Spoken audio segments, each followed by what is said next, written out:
This is 309 West 57th Street in Manhattan. Béla Bartók lived right here in this very building during the final years of his life. Let me go inside and get out of this noise for a second. This is probably his front door, 309. So, this is probably the hallway that he walked. Who's loud?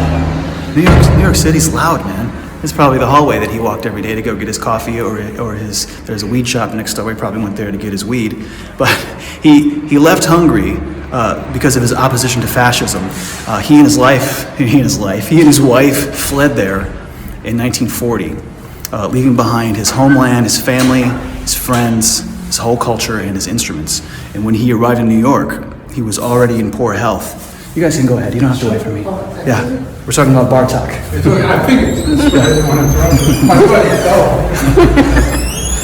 Local guys. But anyway, he left New York. And when he came here, he was already in poor health. He had leukemia, and he was totally unknown to most Americans.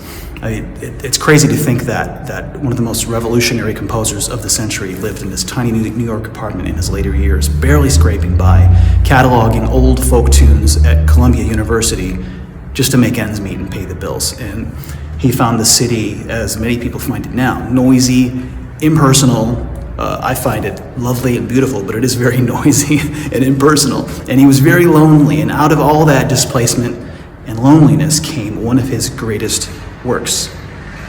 Now, while he was staying upstate in Saranac Lake in a long-term care facility, he wrote Concerto for Orchestra, and that's the piece I'm talking about. It's a commission from conductors Sergei Koussevitzky and Fritz Reiner, both friends of the composer.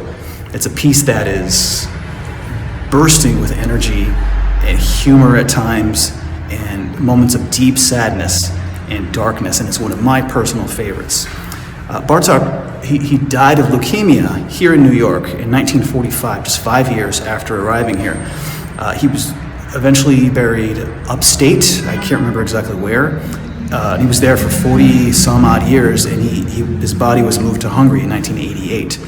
But decades later, New York, the city that mostly ignored him in his lifetime, became one of his biggest champions of his music. So, I mean, it's really cool for me. We were taking a trip to New York, and I said, we gotta go see where Bartók lived.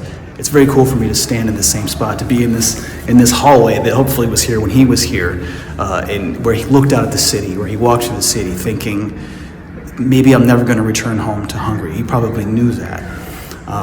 He was probably wondering if America would ever accept his music or accept him as a composer. But thankfully, they eventually did. Let's go back outside.